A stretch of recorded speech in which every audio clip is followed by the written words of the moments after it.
Genius Brain listeners, this podcast is brought to you by BetterHelp.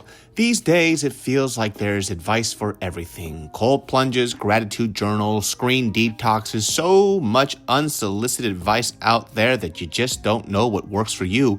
With the internet and information overload about mental health and wellness, it can be a struggle to know what's true and what actions to take these days. And this is where BetterHelp can come in to save the day. With over 30,000 therapists, BetterHelp is the world's largest online therapy platform, having served over 5 million people globally, and it's the one that I've been using for many years now, which is why they're a longtime sponsor.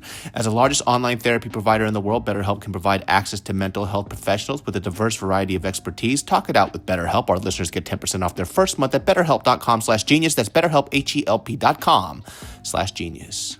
The 60s in another universe where it just works. Yeah. Just let it be. In the way Superman starts, it just is. Let it fucking be. This is the world he lives in. He doesn't live in our world. This is his world. Yeah. And that's what I'm starting to appreciate finally. It's like, if...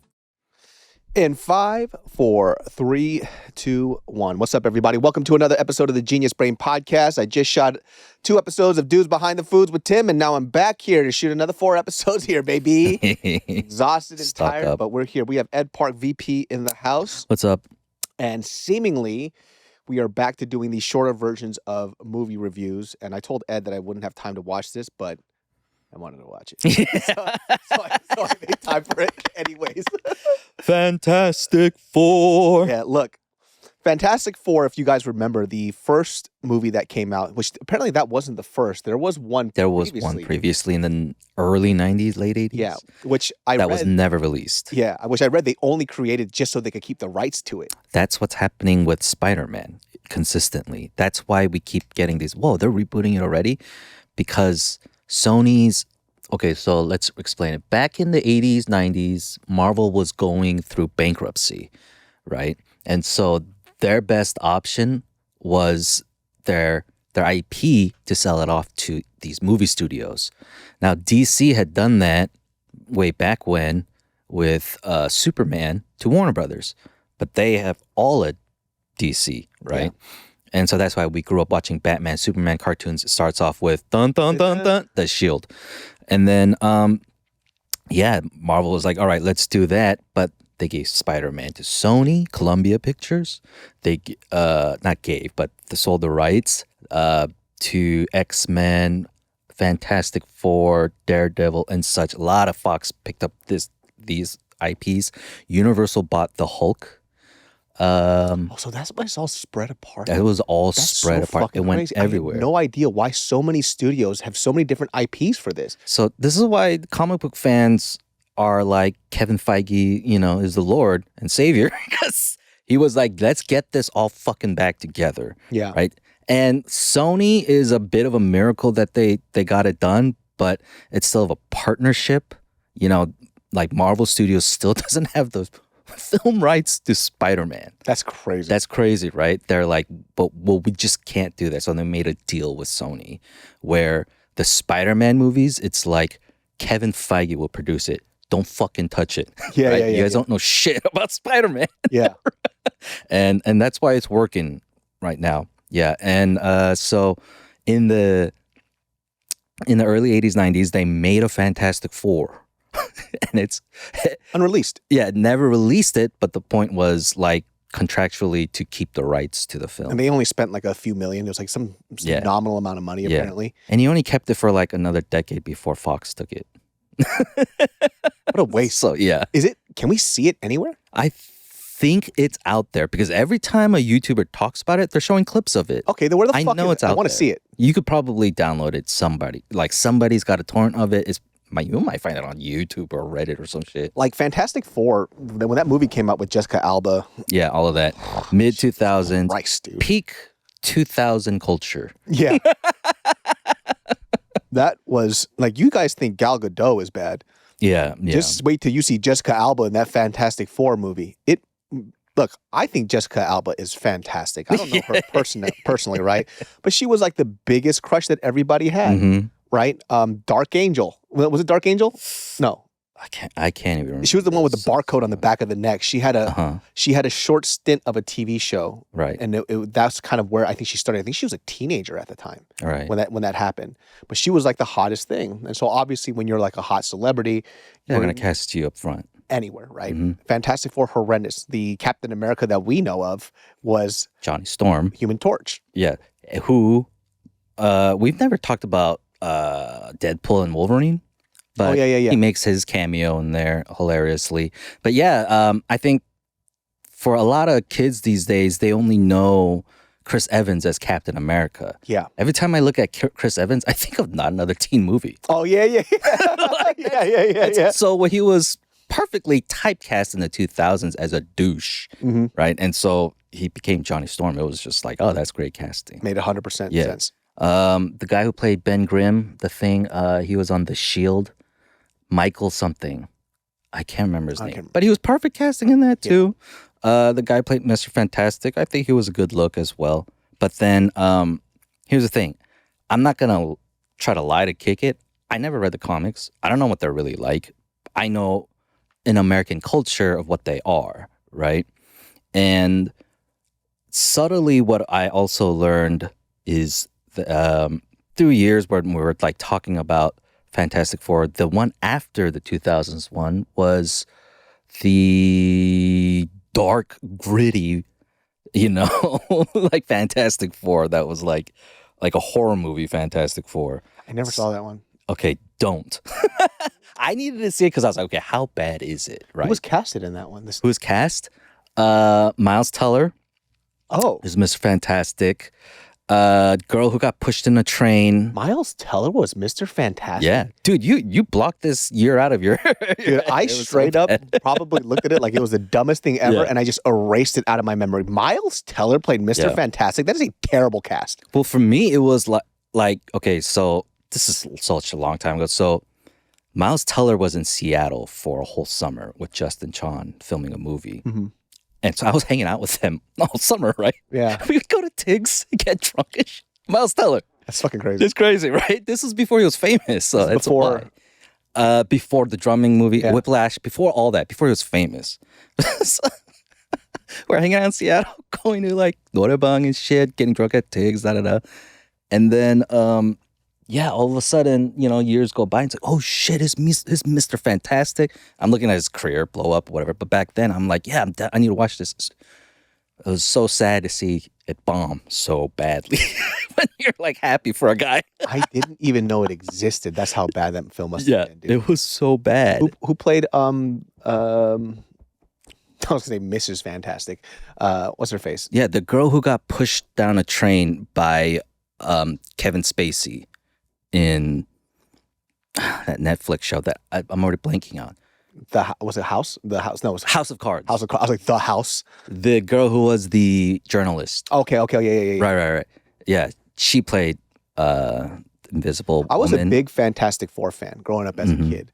I think it's just because, once again, my cousin wanted to be a comic book artist, so he had all these different comic books that I got to read. Yeah. And Fantastic Four was really great. And I think, like, culturally speaking, like, the Fantastic Four comic books was a huge departure from the other type of comic books that were coming out, because it focused a lot on like this whole family aspect, which they did on in this film as well, which was kind of cool for me, right? That's only if you cared about the comic books. Now, I'm not a huge comic book fan geek. I just did it through osmosis through my cousin, right? So whatever remnants of comic book lore and knowledge he had, he told to me. Yeah. Those are the things that I kind of remember. But the art style too, I think this is where Jack Kirby came in. Jack Kirby, yeah. I think this is where this art style started coming in, and it started with Fantastic Four. So you have Stan Lee's writing ability with Jack Kirby's artistry, and then you get something like this. Yeah, Jack Kirby had zany, fantastical art. Yeah. But that was also the thing of the 60s and 70s, very colorful comic books, very zany storylines. But yeah, that's why it was always tough to translate into film. Yeah. So when we get to 2005 Fantastic Four, where, we had Spider-Man and we had the X-Men. And so we were ready for Fantastic Four. But something about it didn't work. And I don't remember because I haven't seen it in 15 years. Yeah. I just remember, wow, that sucked. Yeah. And then part 2 with Rise of the Silver Surfer. I thought that was pretty dope that they got Silver Surfer in, but then it was also Galactus was a cloud. Oh, that's right. Which, by the way, to do Galactus is hard. Yeah. Right? I get it. I understand the uphill battle with that, right? And at that time, like the last giant monster to come out in film was Godzilla 98. Yeah. I'm sure. Yeah. Like I said, it's just goofy, zany stories, and it's hard to translate into the world we live in. And now with like technology and CGI, Mm-hmm. all those possibilities are there. Yes. Which I wonder if that kind of influenced like grounding all these things a lot, because it's like we just don't have it to make it look like that. So Yeah. and also now too, we have this whole thing of, I think sometimes when people don't watch the comic books, they don't understand how this connects to other places. But one of the more confusing things about the Marvel universe is what? Like the different universes. Yeah. Right? They have a million. Right. It's endless. I mean, both comic book, DC. I know some and- people who watched it, they're like, wait, how does this make sense? Like, how does it seem so old, but things are in the future and all, it's very Jetsons like, Yes. you know? Yes. And Yes. I had to explain it to Jetsons. them. It was like, this is a world that's not of our world, right? There are different universes. So how technology advanced and what was there at the time changes, right? So you have certain characters who played canon to how this world developed. Yeah. And so it's not like our world. Right. And Reed Richards created the world around them because he is the genius. smartest man, not on this planet, apparently in the universe. Yeah. Right. So that's why their biggest foe was supposed to be Blueface, Kang. Yeah. King. And then, that whole shit, they fucking destroyed all of that whole storyline. Mhm. That was a little weird. But yeah, so the Fantastic Fours that we had were meh. Yeah. In as far as live action goes, because it's too cartoony. Yeah. That's where it worked. The best Fantastic Four movie is The Incredibles. Yeah. I promise you. Yeah. The best Fantastic Four movies, Incredibles 1 and 2. Because of the tone it gave, right? In the world they live in, it's a weird 50s, 60s, but futuristic technology world. Mm-hmm. And that they built the world that allowed us to just consume everything that's happening in front of us, right? Now, like you said, they live in this Jetsons type world in the comics, but they kept trying to bring it into our realities where it doesn't work. Yeah. And now, through that whole introduction to say this new Fantastic Four, spoilers ahead, like it's in the 60s in another universe where it just works. Yeah. Just let it fucking be. Mm-hmm. In the way Superman starts, it just is. Let it fucking be. This is the world he lives in. He doesn't live in our world. This is his world. Yeah. And that's what I'm starting to appreciate finally. It's like, if comic book movies are finally a place where it's like, this is their world and not instead of, hey, them in our world. Well, It'll help tell the zanier stories. Yeah, those are the things that you have to accept before you watch a comic book story, right? Mm-hmm. And it's like, let me just give you an example. Like, do you watch Dragon Ball and wonder why these people are charging up? It's like, there's no human that could do that. It's like, no, you don't, right? That's the same eye that you should be watching these superhero films are, right? Yeah. There's no such thing as superheroes. Like, they don't exist in real life. So stop trying to ground it. Yeah. Let's move away from that now. I think I'm over it, right? Yeah. And the way that it started off, like I said, first thing I thought was, this is Jetsons, dude. Yeah. It's kind of cool, dude. Yeah, and they had a little Wall-E type of pet guy. Yeah. I forgot the robot's name, but very integral part of the story as well. Here's the thing. Like I said, I didn't grow up reading the comics. So my introduction to what their characters are is from the 2000 films. And to see Ben Grimm be happy, be cool about his life, rather than a fucking joke of like an Eeyore type of character where he's just depressed and people treat him like shit to a comedic level. Yeah. His fiance took her fucking ring off to cut it off and put it on the ground, right? But he's a giant rock man. Yeah. He can't pick up the ring. That's so funny, dude. Is that supposed to be funny or sad? Yeah. Anyway, so this movie is like, no, he's he likes cooking. He has to shave, like this and that. They just are who they are, and there's not like, I mean, a big part of Ben Grimm's story was like him wanting to turn back to normal, Yeah, right? he's trying to find a way to turn back to he's very reminiscent of Beast Mm, in X-Men, mm. trying to figure out a way to go back to his normal self. Yeah. In this one, he just doesn't. He doesn't mind that Yeah, he I think is- true to the comic book, there was a lot of sadness around him, right? Right. Because he's the thing. They treat him like a fucking monster.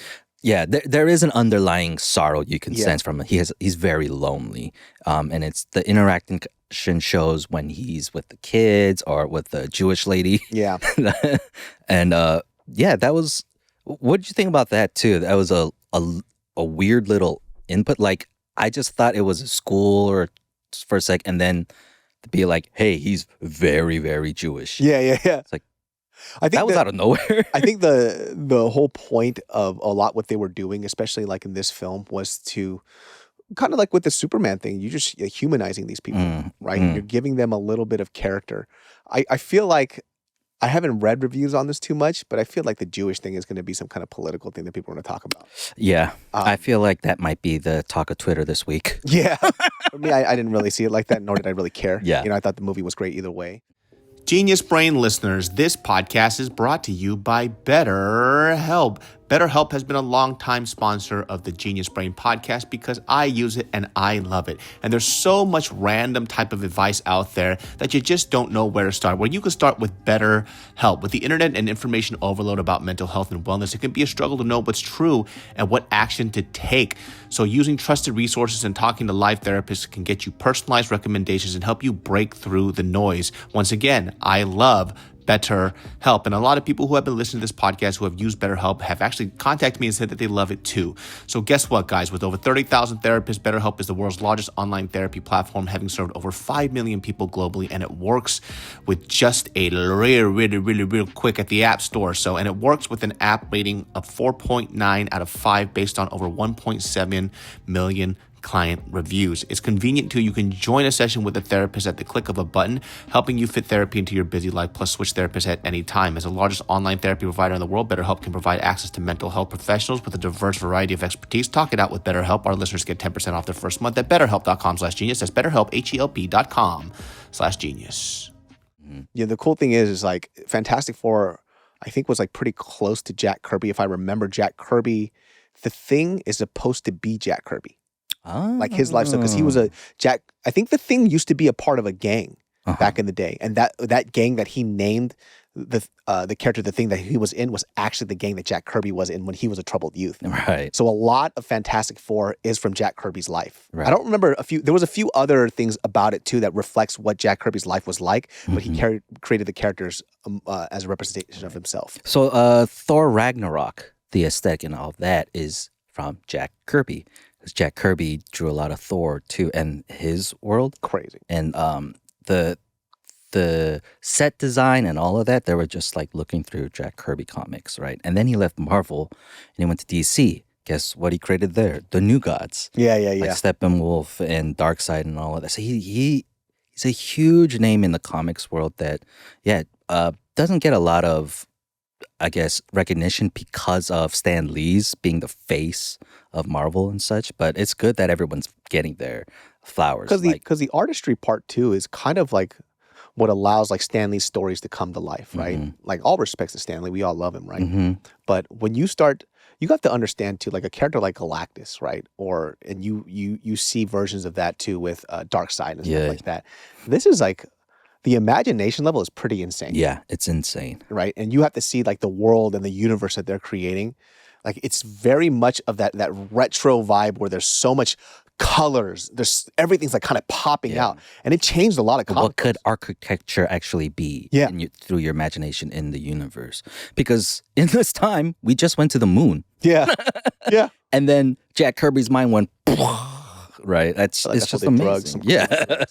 That fool was doing shrooms or something. Steve Ditko was the original artist of Spider-Man. Have you ever seen a picture of him? Mm-mm. He looks like Peter Parker. Oh, does he? Straight up. Like the way you were saying how Jack Kirby, was made himself Ben Gordon. Yeah, a lot of artists self-insert themselves into their work. and it should be secret.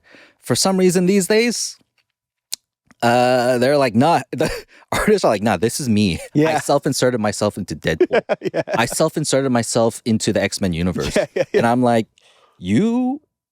I don't know, man. I think that's just whatever. Corny. I think it's corny. Corny. Like the artist for Deadpool made herself date Deadpool. That's Right? fucking creepy, dude. Right? That's really fucking creepy. What are we doing? Yeah. What are you doing? What the fuck is that about? Yeah. Like someone's gonna make a Spider-Woman comic. Honey, I'm home. And then it's just some geeky fat dude like, hey, welcome home, honey. That's so funny. I made some chicken nuggets for you. Why is she cheating on Peter, sucking this guy's dick? Yeah. It's like, the fucking comic book artist. Yeah. Yeah, but they did a good job on this, man. Like, I feel like there has been this huge lull with a lot of these comic book films where people have just been hating it, right? And it's taking a big, because I hear now they're trying to make Reed Richards Fantastic Four. He's going to be the center of the Marvel universe now.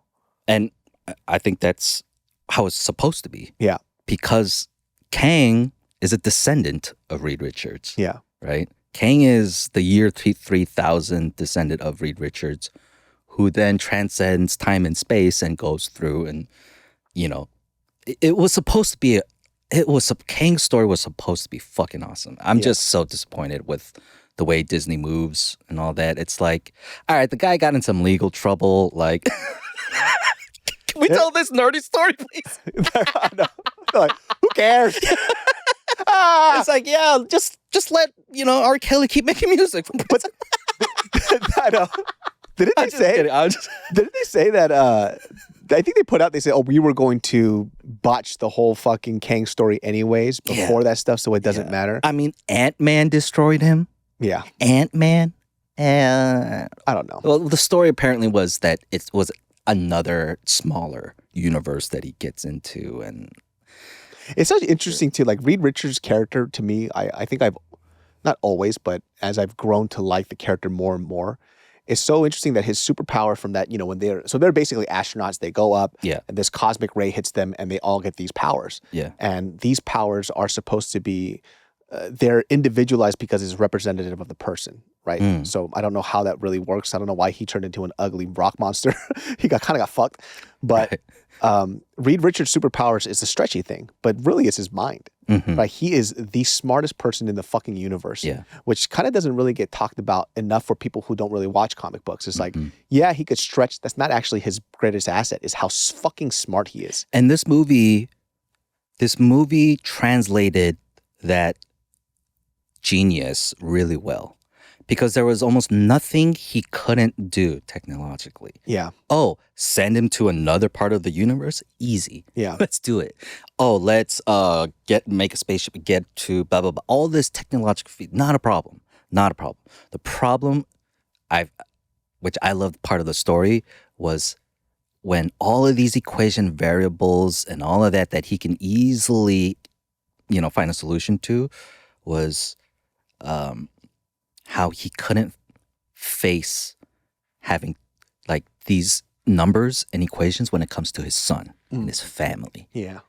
And where Sue Storm really railed him for even considering such things. For me, on my side, I'm just like, well, yeah, you got to, make that decision. Okay, so in the story, Galactus wants their son, Franklin, right? Their newborn son.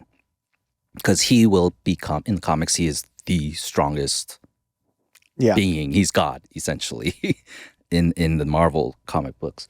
And so he wants the baby. And they're not willing to give up their baby. And they need to find solutions. And this is what I mean, but I love how they use his genius in a way where it's like, yeah, he can do all of these. But then they throw in the right conflicts in between what would stop him from using his genius. Yeah. And still cleverly figured it out. I think the one thing I didn't like about the WandaVision when she was it WandaVision? Where she goes into no, it wasn't WandaVision. It was WandaVision where she went into wait, what the Was fuck? it Doctor Strange? Doctor Strange, not Yeah, WandaVision. Multiverse of Madness. Multiverse of Madness, right? I mean, few verses of, yeah. some stress. She just like kills Reed Richards like it's nothing. Yeah. As if he didn't have foresight to see what she could do. Yeah. It really dumbed down who Reed Richards was, right? He just comes in, he goes, he could just... Reed Richards is so fucking... Shut the fuck up. Yeah. Yeah, it's like the what dumbest move. are you talking about? That was like a huge weird thing to me, right? He's like, let me tell you, it's like you're talking about the smartest person in the universe is that fucking dumb. Mm-hmm. That makes no sense to me. See, and that was a huge problem with Phase 4 is that they fucked up power levels. Yes, for everyone. so bad. Yeah, so now it's like, well, then who is the most powerful? Like, did you see fucking Secret Invasion? Secret Invasion? Yeah. What was that one? Good. Just pretend it doesn't exist. Okay. Hands down, the worst MCU property. Like, think about what the worst thing the MCU came out with. What do you think it is? And you haven't seen Secret Invasion. The worst? Yeah. I mean, it would probably be the Fantastic Four film was pretty fucking horrendous. Which Spider-Man was it that was so bad? I'm just saying Secret Invasion is the worst. Worse than the Fantastic Four? Yeah. That's crazy bad. It's so bad. Because Fantastic Four was almost unwatchable for me. Yeah, and Secret Invasion is like, what are you doing to our beloved characters in our universe? All right, well, spoilers. Rhodey, War Machine, he was a fucking clone this whole time. The shape-shifting lizard person. Doesn't that take away from Tony's death? Yeah. From how he became paralyzed? Yeah. From like all of these things. You just fuck up that character's story and the reason why we love. Well, what was the point of him being the shapeshifter? Ooh. Oh, that's it? Yeah. Ooh. Dun, dun, dun. Like, you assholes. First episode was all right. Got it going, right? And then it was like, it kept descending into the pits of bullshit. You know what was one of the worst ones that I saw? I only saw a couple of episodes of this series, was the Indian one. Miss Marvel. Dude, that shit was weird. It was weird. It was like the most superhero thing I've ever seen in my life. There was a part where they're doing a chasing on tuk-tuks or something. Yeah! The slowest chasing I've ever seen in my fucking life. I could have speed walked and caught up to that shit. It was hilarious. Yeah. Like, look, the first episode, it had the like vibes of the Homecoming, Spider-Man Homecoming. Yes. When I was like, okay, I can deal with this. This is a teen show, teen movie. And then it was like, all right, this is cringe. Yeah. This is not for me. It was horrendous. Yeah. But I know I don't know if I keep harping on this. It's just, I kind of want to be in like some of these boardroom meetings just to hear what people are talking about. Because I keep saying it, the source material is fantastic. What is your problem? Yeah. What is your fucking problem?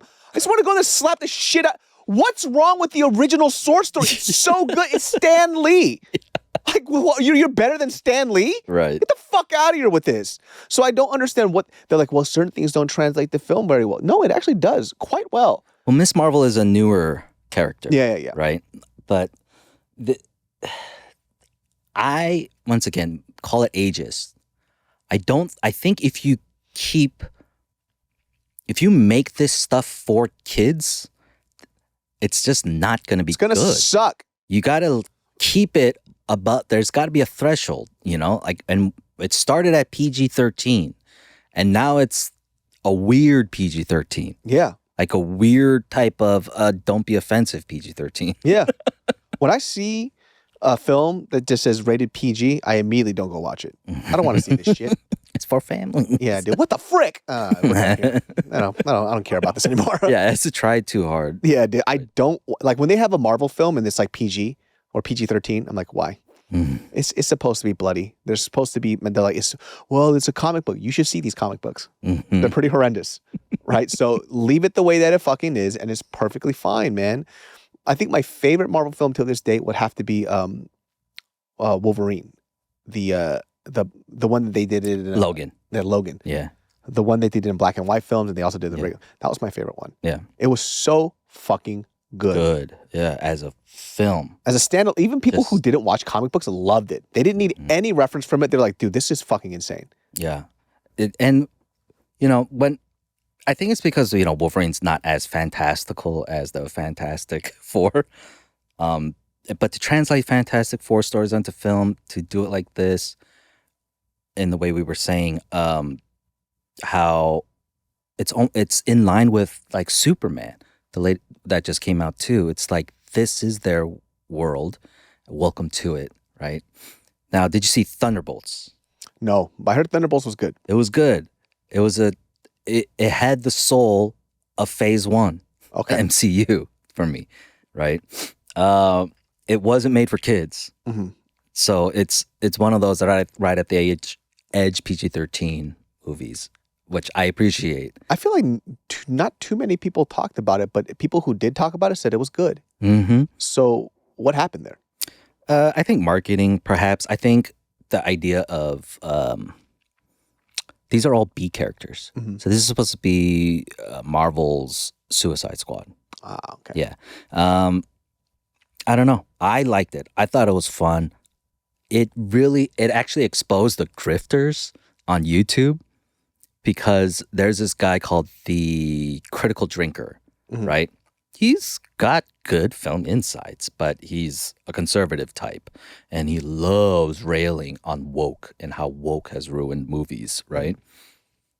Now, Thunderbolts comes out and he does a review video, like still speaking in his Marvel is woke attitude and woke ruins movies. Yeah. But it's like, this tells us that somebody is paying you to say this bullshit, because, bro, everything you said is a lie. Yeah. Either you didn't watch it, or you're really just being an asshole, like a bullshit or grifter, saying this shit just because. I mean, we see that a lot now too. It's, when I see some of these like clips of people talking about things, it's like, oh, you just did the formulaic thing of getting a video that's going to pop off. You actually don't care. Mm-hmm. And they don't care about the repercussions of the things that they say, right? I understand too, like if you truly do believe it, even if I don't agree with you and I think you're a fucking fuckface, at least you have some conviction behind it, right? So I know that your stance is real. If you're just doing it for money, just to fuck the world over, it's like, dude, you're a fucking anarchist, dude. Dude, did you Eric Weinstein just became this huge face of not science education, but like smart guy. He's a physicist, right? No. Yeah. No, he's a mathematician. Mathematician. See, that's the thing. Did you hear how he's a fraud? Is he? He's a fraud. He's been on the Rogan podcast like 4 or 5 times. Yeah, a lot of times. Him and his brother, they're frauds. What the hell? Yeah. What do you mean? So his brother, Evergreen, his brother was the one who left or quit the school because they had this no white people on campus day, and that's how Brett Weinstein shot off. Well, this is a university near where I live in Washington, near Olympia, Washington. And that's not everything he said about what happened on campus is a lie. Really? Everything he keeps saying about, this whole campus is so racist and and progressivism is actually going backwards, No. He refused to sit down and talk with them when on camera he would say, let's have conversations in dialectics, but he refused to. And then he quit and went on the Joe Rogan podcast to say more lies about what happened on campus to make himself famous. And then in doing that, it was so that he could get his grift with his wife and his brother, Eric Weinstein. Now, Eric Weinstein is a PhD mathematician, but a physicist he is not. I'm sure he could do the math, but he has no scientific published papers. And the one he has that he says is, if anyone would just read my work, I'd be a Nobel Prize winner. What he's trying to do is unify quantum and relativity theory, right? The theory of everything kind of thing. And he's going around like Rogan or many, many talk shows or podcasts to say Sean Carroll, Brian Greene, and all of them, They're grifters. They're lying to you. String theory is bullshit. It's taking us nowhere. Da da da da da. And then it comes out he's worth like $100-some million, right? Because he's funded by Peter Thiel, and Peter Thiel and them. They're trying to destroy academia, and get people to not be educated, right? And so if you actually read Eric Weinstein's paper of his unifying theory, it's horseshit. And then there's a disclaimer that says this is for entertainment purposes. What? That's so funny because Joe Rogan brought Eric Weinstein on to talk to Terrence Howard. Yeah. Another grifter. Yeah. That's why it's like the grift and the grifter. Yeah. That's why that episode to me is like one of the dumbest episodes in history. He created like his own 3D model of, I forgot what it was called. It looks cool. Yeah. I don't know what the fuck looks cool. Like, listen here, man. what people don't understand about the Tesseract that I created, man. Somebody needs to tell them to like shut the fuck up. And I'm gladly like Eric Weinstein goes on fucking Piers Morgan Uncensored, and then they bring Sean Carroll, who is one of the leading communicators and actual physicists with actual papers published, for scientific review, and he exposes Eric Weinstein straight up. He's like, hey, real? I have your paper right here. I did read it.